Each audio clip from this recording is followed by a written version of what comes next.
Good evening and welcome to the Channel Studios here in London with your international news around the world in 5. Tonga says it has been hit by an unprecedented disaster with all of the houses destroyed on one of its islands in the government's first update since a volcanic eruption triggered a tsunami.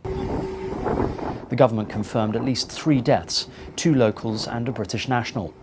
Aid efforts have been hampered by ash falling from the volcano. Before and after photos from above the island show the change since the eruption. It was so big that shockwaves were felt around the world.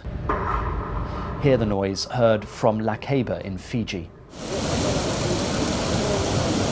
Peru's environment minister said an oil spill occurred while a ship was supplying a refinery affecting at least 2 kilometres of the country's central coast. New Zealand has sent a Navy ship carrying personnel, equipment and supplies, with another due to leave for the islands shortly. Australia and China are also sending emergency items.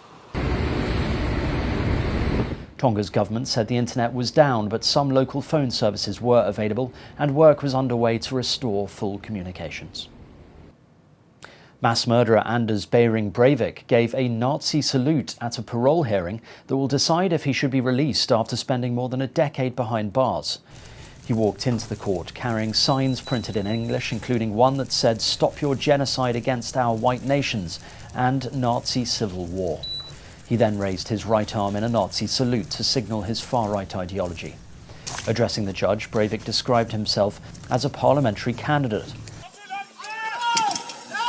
The far-right extremist is serving Norway's maximum prison sentence of 21 years after he killed 77 people in Norway's worst peacetime atrocity. In July 2011, the anti-Muslim neo-Nazi killed 8 with a car bomb in Oslo and then gunned down 69, most of them teenagers, at a Labour Party youth camp. At least 20 dead bodies have been retrieved from a river in western Kenya in recent weeks. That's according to a human rights group. Haki Africa said most of the bodies recovered from River Yala, which flows into Lake Victoria, were found in sacks, some of them tied up. Locals say the bodies were dumped into the river at night by unidentified people. Guinea's deposed president Alpha Condé has flown to the UAE for medical treatment. The 83-year-old, who has been under house arrest since he was ousted in a coup more than 4 months ago, was accompanied by his doctor and 2 bodyguards. Last month, the junta said the ex-president would be allowed to travel on medical grounds, but could not remain abroad for more than a month. North Korea's state-run television station has aired new photographs of what it describes as a tactical guided missile fired the day before.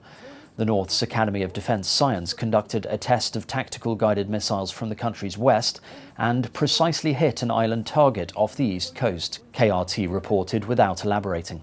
South Korea's military said that North Korea launched 2 short-range ballistic missiles from an airport in its capital, Pyongyang. A winter snowstorm creeping up the east coast of the United States into Canada is expected to dump more than 2 feet of snow in some areas.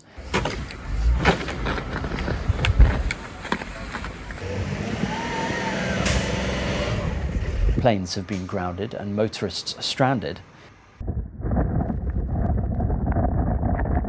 In Hidden Valley, Pennsylvania, some residents reported that they are now under more than a foot of snow. Nearly 90,000 homes and businesses between Georgia and Maine have lost electricity. Tennis Australia say it deeply regrets the impact the Novak Djokovic deportation saga had on players at the Open. The tournament organisers acknowledged there were lessons to learn. World number 1 Djokovic, who has not had a COVID-19 vaccine, was deported from Australia on Sunday after losing a last-ditch court bid to stay. Tennis Australia said it respected the court's decision and hoped the focus could now switch to the tennis court. And finally, 43 giant turtles have been released into the wild in the Galapagos Islands. After almost 8 years of being looked after, the turtles from the Cheleondinus guinethri species were airlifted via helicopter to their new habitat near the Sierra Negra volcano. It's home to 4 giant turtle populations. And that's your international news around the world in 5. Now back to the Channel Studios in Lagos.